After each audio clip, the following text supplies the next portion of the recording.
Hello everyone, this is Paul from Hifimax. Today I want to show you how to upgrade the software to add the latest ID9 interface. This is the ID8 menu, you can see. Now I can go to factory.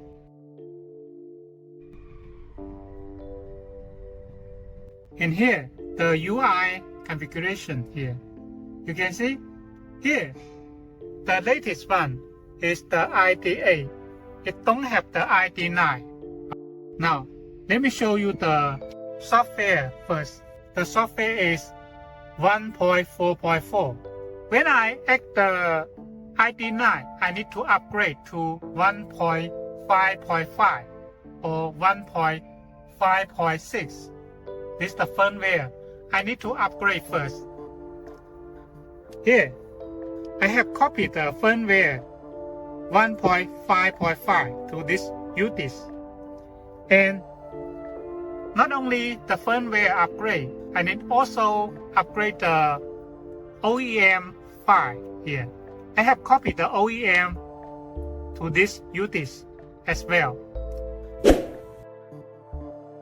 Go to our website, click About, blog. I just made a post here to tell you how to add the ID9. You can read this post in details. And then you can download the firmware here. And then OEM file here.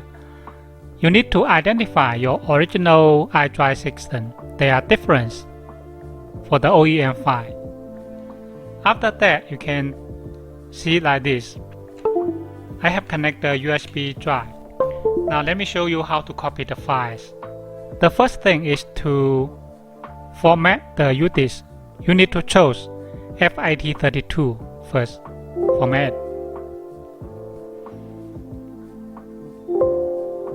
Okay, it has format, right? This firmware you just copy directly. No need to unzip the file, just copy directly.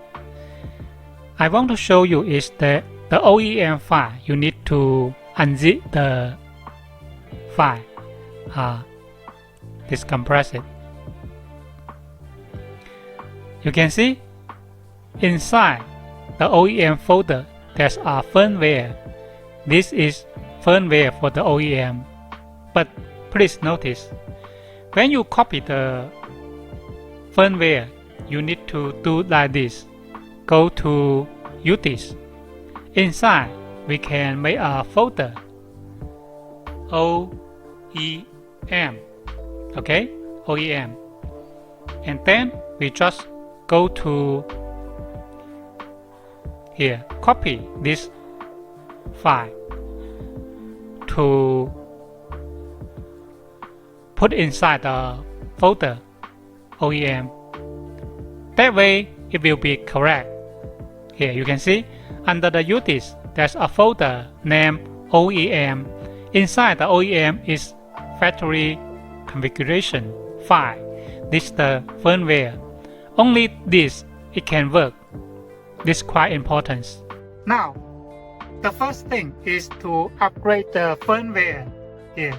So I connect the USB first. Now I connect the USB here. And do you want to upgrade now? I click yes. The upgrade will take about several minutes, normally 5 or 6 minutes, because it will replace all the files inside.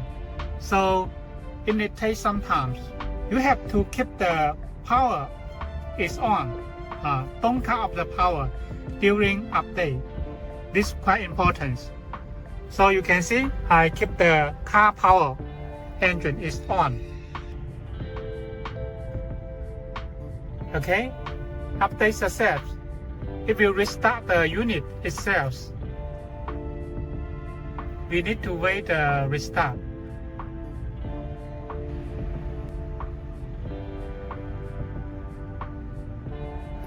You can see it pop up again because we still connect the USBs here.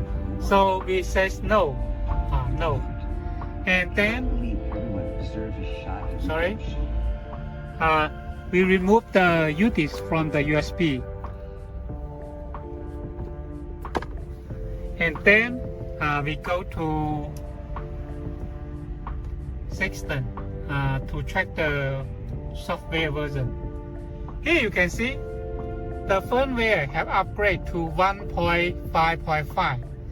This version supports the ID9. Now we continue to upgrade the OEM file here. Now I have connected the USB with the OEM file here, and we need to restart the unit. Okay, restart the unit. Restart.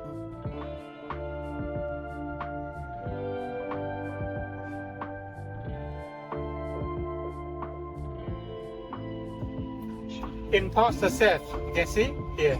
So it have upgrade the OEM file here.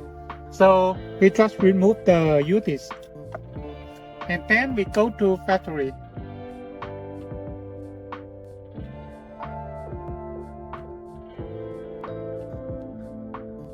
UI here. Here is the ID9, right? ID9. Here. Choose it. He says, saving UI settings, please wait 10 seconds before restart the device. So we need to wait about 10 seconds and then restart the system. It already 10 seconds. And then we restart the system. Restart it.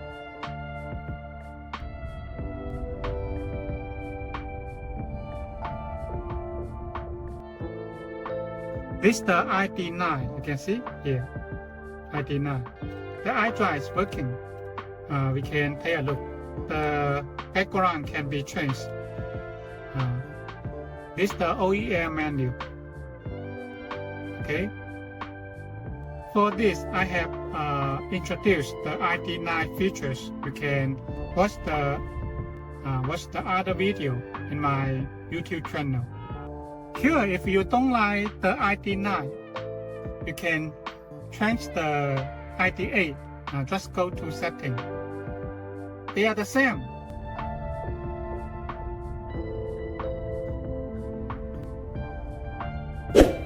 Okay, now it have back to the ID8. In fact, I love more for the ID8. That's very clear. Thank you very much.